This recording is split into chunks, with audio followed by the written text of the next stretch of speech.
Saya Umar Satrasana, saya dari Fakultas Keguruan dan Ilmu Pendidikan, jurusan Pendidikan Geografi, Universitas Haloleo Kendari. Ini saya akan membawakan materi tentang tenaga endogen dan eksogen.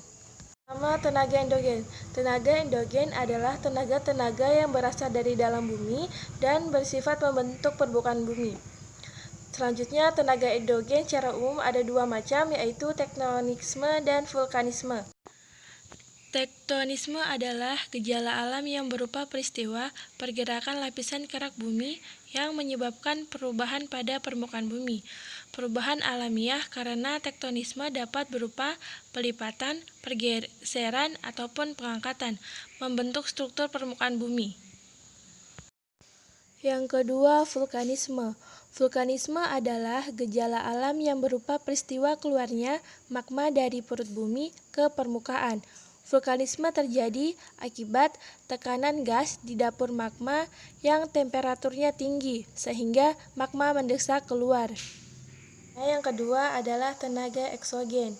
Tenaga eksogen adalah tenaga-tenaga yang berasal dari luar bumi dan bersifat mengubah atau merusak permukaan bumi. Tenaga pengubah bentuk permukaan bumi yang berasal dari luar permukaan bumi dinamakan tenaga eksogen. Tenaga eksogen biasanya membentuk permukaan bumi dengan perusakan, misalnya melalui pelapukan, erosi, dan abrasi. Yang pertama, pelapukan. Pelapukan merupakan proses alami hancurnya batuan tertentu menjadi berbagai jenis tanah. Berdasarkan penyebabnya, proses pelapukan dapat dibedakan menjadi 3 jenis, yaitu pelapukan kimia, fisika, dan biologi. Yang pertama, pelapukan kimia. Pelapukan kimia adalah pelapukan yang terjadi karena reaksi kimia yang mengakibatkan hancurnya batuan. Peristiwa pelapukan kimia dapat terjadi karena batuan bereaksi dengan bahan kimia tertentu. Yang kedua, pelapukan fisika. Pelapukan fisika adalah proses hancurnya batuan karena proses fisika pada batuan tersebut.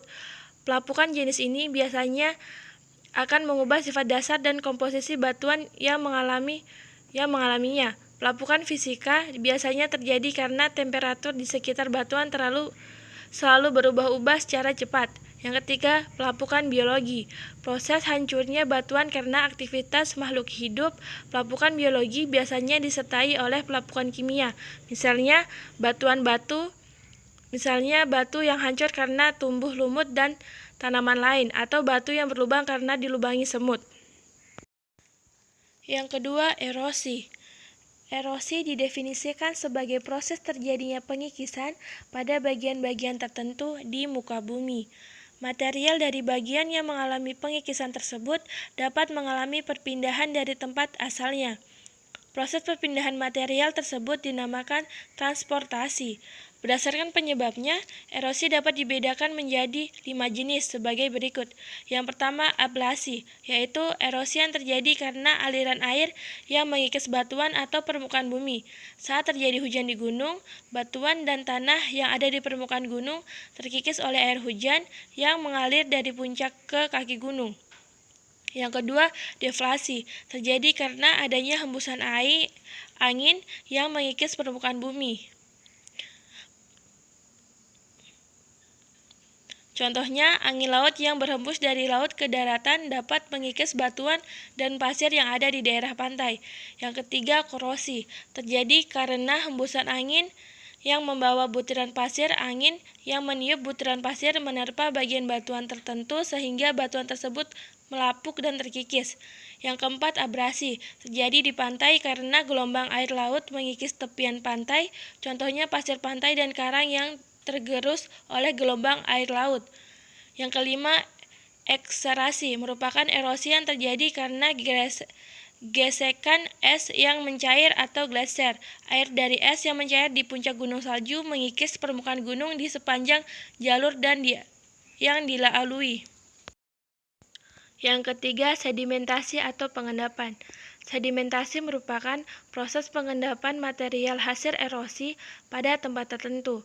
Semua yang mengendap kemudian akan menyatu dan membentuk batuan baru yang disebut batuan sedimen. Berdasarkan penyebabnya, sedimen dapat dibedakan menjadi 3 jenis, yaitu sedimen akuatis atau sedimen karena air sungai, yaitu proses pengendapan materi-materi yang terbawa oleh aliran air di tempat-tempat yang dilalui.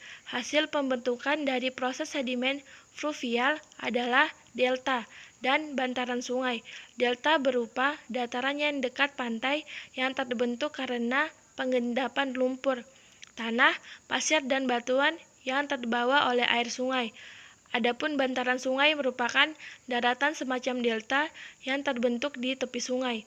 Sedimen oelolis atau sedimen karena angin, yaitu proses pengendapan materi-materi yang terbawa oleh hembusan angin di tempat-tempat yang dilalui oleh tiupan angin tersebut.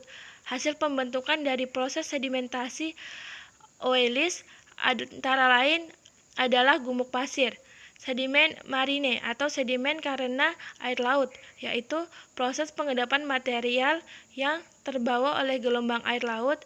Hasil pembentukan dari proses sedimen marine antara lain tumpukan karang di pantai, bar atau endapan pasir yang panjang seperti pematang di pantai, tobolo, bar yang terbentuk dekat pantai dan berhubungan dengan daratan, serta karang atol, karang yang bentuknya terputus-putus. Kenampakan alam yang terbentuk akibat adanya proses sedimentasi oleh tenaga air antara lain delta, nehrung, tombolo, dataran banjir. Delta adalah endapan tanah yang terdapat di muara sungai. Bentuk-bentuk delta adalah delta kipas, delta runcing, dan delta kaki burung atau lomben.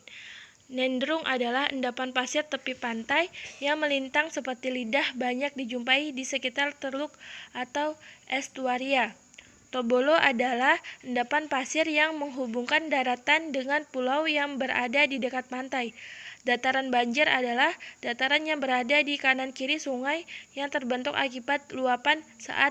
Sekian pemaparan materi dari saya, kurang dan lebihnya mohon dimaafkan.